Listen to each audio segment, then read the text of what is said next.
Je vous retrouve aujourd'hui dans une vidéo qu'on m'a demandé en fait il y a quelques temps. En fait on m'a demandé de parler de la cicatrisation de mes tatouages et de mes piercings. Donc pour celles qui ne savent pas, j'ai 7 tatouages et j'ai 2 piercings. Je vous laisse chercher un petit peu et je vous les montrerai, je vous dirai où ils sont après. C'est pas une vidéo sur la signification des tatouages, sur pourquoi je les ai faits, quand est-ce que je les ai faits, etc. Ça on s'en fout. En plus je ne ferai pas ce genre de vidéo parce que mes tatouages sont propres à moi-même et bien sûr il y a une signification pour tous mes tatouages. Je les ai pas fait comme ça parce que ça me plaisait. Mais ça c'est... Des personnes font ce genre de vidéo, moi je les ferai pas en fait, je ferai pas ce genre de vidéo. Là je voulais vraiment vous parler de la cicatrisation parce que je vais vous parler en fait de deux sortes de cicatrisation. Si vous voulez utiliser des produits conventionnels ou si vous voulez trouver une manière un peu plus naturelle de faire cicatriser vos tatouages et vos piercings. Donc si ça vous intéresse, ben restez avec moi. Donc le plus vieux tatouage que j'ai en fait c'est sur mon avant-bras, c'est une petite phrase où il y a marqué "Will you be there".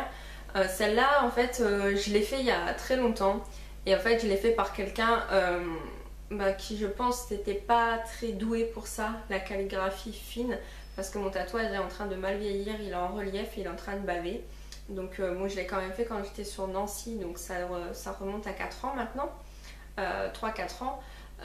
Il y a aussi ça qu'il faut faire attention, c'est bien choisir votre tatoueur. Après vous faites après avec votre coup de cœur, etc. Mais pour la cicatrisation c'est vrai que ça va beaucoup aider. Si le tatoueur va aller plus ou moins en profondeur, la manière dont il va tatouer et qu'il va vous mettre l'encre sous peau va complètement changer votre phase de cicatrisation.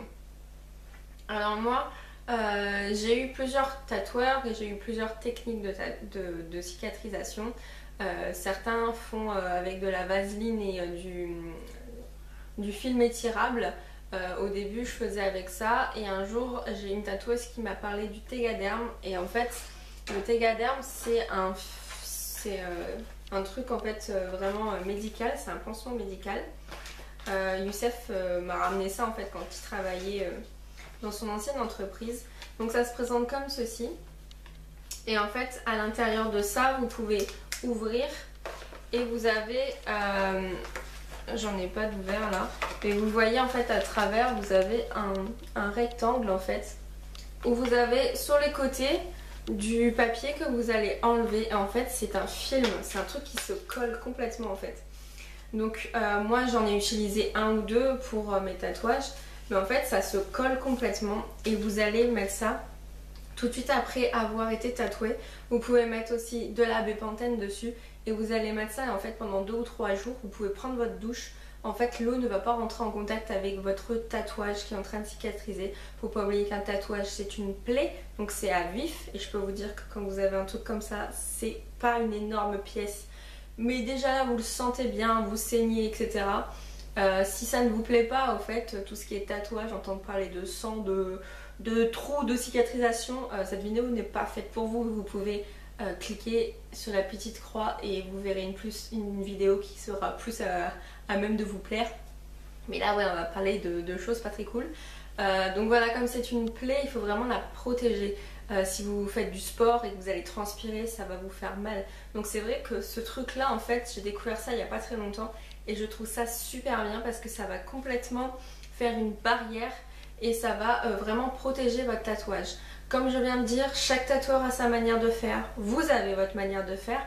Donc si quelque chose que je vais vous décrire, que moi j'ai pu faire, ne vous convient pas ou autre, c'est pas la peine de me lyncher, chacun a sa manière de faire et moi j'ai trouvé ça super pratique d'avoir ça parce que quand vous faites du sport et que vous vous lavez 1 ou 2 fois par jour et qu'en fait il faut pas trop agresser le tatouage, ça c'est cool parce que ça colle et ça tient super bien. Vous pouvez mettre de l'eau dessus, ça va pas se décoller et vous le changez tous les 2 à 3 jours et ça vraiment c'est super cool. Donc cette technique là moi j'ai adoré. Après là j'en ai plus mais il y a aussi de la bépantène. Alors les 2-3 premiers jours vraiment, la première semaine je vais dire de ma cicatrisation, je vais vraiment mettre beaucoup de bépantène. Il faut toujours que ce soit gras, etc. Donc je vais vraiment garder ça comme début de cicatrisation. Et après ce que je fais pour finir la cicatrisation, c'est pas compliqué hein. Gel d'aloe vera. j'utilise que ça. Parce que moi la première semaine comme ça va vraiment bien refermer les plaies et après je vais continuer avec ça parce que ça va aider à accélérer la cicatrisation. Et moi l'aloe vera je l'utilise pour absolument tout. Et c'est l'ingrédient je dirais qu'il faut avoir quand vous vous êtes fait tatouer parce que ça cicatrise, en même temps ça hydrate votre peau et c'est pas chimique et ça rentre pas directement dans votre sang en fait. Donc voilà pour moi, pour le tatouage, ce que j'utilise en fait. Il n'y a pas grand chose d'autre à utiliser de toute façon et après une hygiène hein, de toute façon, il faut bien se laver. Après entre les pansements, quand vous changez vos pansements, vous vous lavez bien avec un savon doux. Vous essuyez bien, vous remettez de l'aloe vera et vous remettez votre Tegaderm si vous en avez besoin. Alors ensuite, ce qui concerne les piercings, c'est totalement différent, du moins du ressenti que moi j'ai pu avoir. J'ai trouvé ça beaucoup plus pénible à gérer niveau cicatrisation et même à gérer tous les jours qu'un tatouage. Un tatouage où tu mets de la crème quand c'est un peu sec, tu mets de l'aloe vera, tu fais attention au soleil, tu mets de la crème, mais bon comment dire que moi de toute façon je mets de la crème. Après les piercings, j'ai trouvé ça un peu plus pénible. Par exemple, je me suis fait percer au niveau du cartilage pour les deux. Donc forcément c'est beaucoup plus long. Mon rook qui est ici, donc mon rook il est là. Mon rook il est ici en fait. Ça a été très long à cicatriser. Là ça fait plus d'1 an que je l'ai fait et maintenant c'est enfin cicatrisé, j'ai plus de problème. Et mon anti-helix en fait celui-ci, ça a été très vite. J'ai pas eu trop de soucis. Le rook en fait ça a été un peu plus pénible parce que je dors pile poil sur ce côté là. Plusieurs fois je me suis cognée ou j'ai coincé quelque chose donc du coup ça m'a fait super mal. C'est vrai que j'ai pas aidé hein. Mais je trouve que c'est un peu plus pénible. Après il faut trouver le bon bijou. Si le bijou ça va pas, on m'avait filé des bijoux de merde mais du coup je perdais les boules à chaque fois. Fallait que je retourne voir ma perceuse pour qu'elle m'en remette un et à chaque fois elle me remettait un truc de merde. J'ai eu une réaction, je me suis mis à saigner, ça m'a gavé. Donc du coup ce que j'ai fait en fait c'est que j'ai été voir un autre perceur. J'ai payé un piercing un peu plus cher mais je n'ai pas eu de problème. Celui-là là, mon piercing noir là, j'ai pas de problème et je touche du bois. Il n'y en a pas, j'en ai nulle part, merde. Du coup ça va, j'ai pas eu de soucis. En fait les piercings, faut vraiment être moins sensible. Enfin je trouve que pour ma part en fait, vu que je suis assez fragile et d'autant plus fragile des oreilles, je me suis pas aidée en fait. Je voulais avoir un piercing à la langue, je l'ai pas fait parce que ma dentiste m'a dit t'as des dents super fragiles, tu vas péter ton émail donc ne le fais pas, donc je ne vais pas le faire. Donc je pense que je vais faire un deuxième anti-helix. Mais après c'est au début il faut vraiment être très rigoureux. C'est-à-dire qu'il va falloir vraiment nettoyer, ensuite désinfecter et sécher. En fait quand vous... Il ne faut pas laisser de l'eau, il ne faut pas laisser du résidu de produit parce que l'humidité amène forcément la prolifération de bactéries donc forcément c'est pas cool. Alors pour les piercings, pareil j'en ai plus parce que forcément j'ai tout utilisé. Au début il faut vraiment désinfecter avec un produit sans alcool. Parce que si vous mettez de l'alcool vous allez brûler les tissus et vous allez vraiment vous faire très très mal et ne pas du tout aider à la cicatrisation. Moi après en fait comme ça c'était compliqué j'utilisais de l'exomédine. L'exomédine il n'y a pas forcément d'alcool. C'est vraiment... Non ça c'est vraiment un truc doux.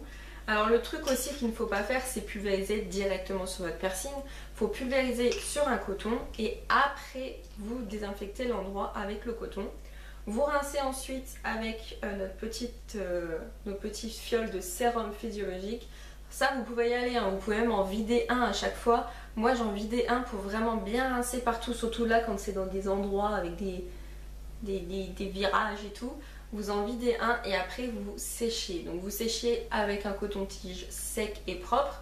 Et sinon aussi la petite astuce ça peut être de prendre le sèche-cheveux en air froid tout doux et de finir de sécher comme ça. Moi c'est comme ça que ma perceuse m'a expliqué. Comme je vous ai dit pour le tatouage c'est la même. Chaque perceur est différent. Chaque perceuse est différente. On va tous vous donner une astuce différente. Moi après j'avais la chance d'avoir Youssef à la maison qui est infirmier et qui m'avait dit ne fais pas comme ci, ne fais pas comme ça, fais ça.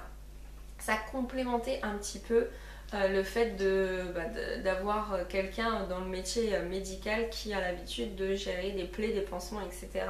Donc il m'avait dit surtout oui sèche bien, n'utilise pas d'alcool parce que déjà de 1 tu vas douiller et en plus de ça tu vas brûler tes tissus, donc c'est pas bon. Donc voilà, moi l'exomédine c'était vraiment quand j'avais des complications, j'ai mon oreille qui a gonflé, j'ai eu des réactions etc. En fait je me suis aperçue après que c'était le bijou qui était de la merde, donc j'ai enlevé tout et j'en ai acheté un de bonne qualité et ça va vraiment vous aider. Ne changez pas trop vite votre bijou qu'on vous met au début quand on vous perce. C'est un bijou un peu dit chirurgical avec du titane, je sais plus trop c'est quoi la matière. N'essayez pas d'aller trop vite, gardez-le vraiment pendant 1 ou 2 mois. Moi je l'ai gardé même plus que ça. Et quand vraiment ça commence à avoir une bonne phase de cicatrisation, là mettez un autre bijou. Mais n'achetez pas n'importe quoi, n'achetez pas de la merde. Moi j'ai acheté sur un site très connu. Et en fait je me suis aperçue que c'était pas autant de bonne qualité, ou alors il faut vraiment aller taper dans des piercings un peu plus chers. Moi celui que j'ai sur moi là pour mon roux qui m'a coûté 14 €. Ça peut peut-être paraître cher pour certains parce que quand vous allez sur des sites ça vous coûte 2 ou 3 balles et vous vous en foutez, mais au final pensez au fait que c'est un bijou et qu'il ne faut pas mettre n'importe quoi là. Alors après l'astuce naturelle pour cicatriser, donc même de temps en temps je le fais là parce que même si ça fait 1 an et que c'est cicatrisé, de temps en temps ça fait pas de mal de remettre un petit peu de produit antibactérien, antiseptique. Donc c'est l'huile essentielle de tea tree. Alors ça peut peut-être paraître bizarre comme ça, mais l'huile essentielle de tea tree est bactéricide et fongicide et virucide. En fait elle permet vraiment de tuer toutes les bactéries etc, les purifiantes.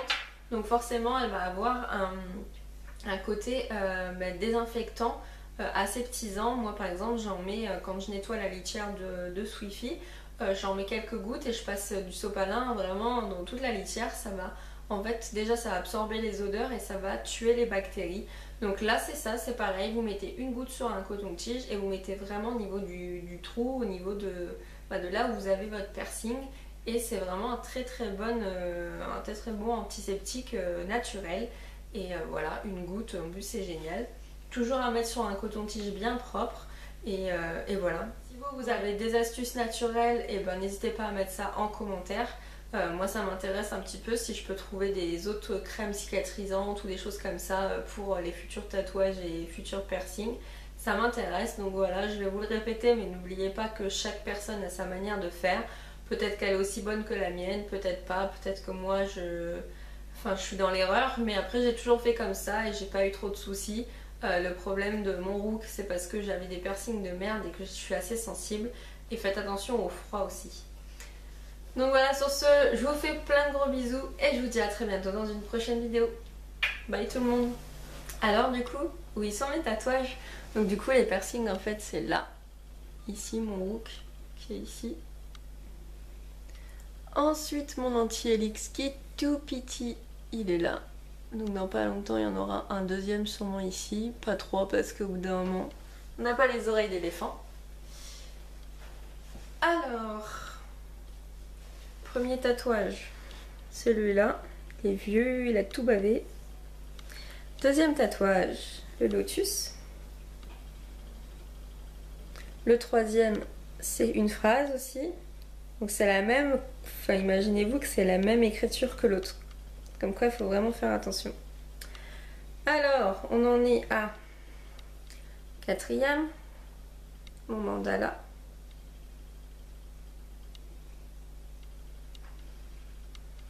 Cinquième, ma constellation du bélier. Sixième, tadam, la petite étoile ici. Et le septième, en fait il est entre les seins ici, donc je vous mettrai une photo parce que ça va être compliqué de vous montrer comme ça sans me dépoiler. Donc voilà, j'en ai 7. Et aussi mettez-moi en commentaire vous combien vous en avez, qu'est-ce que vous avez, et ça m'intéresse un petit peu. Donc voilà, alors vous aviez deviné ou pas? Allez, plein de gros bisous et à bientôt.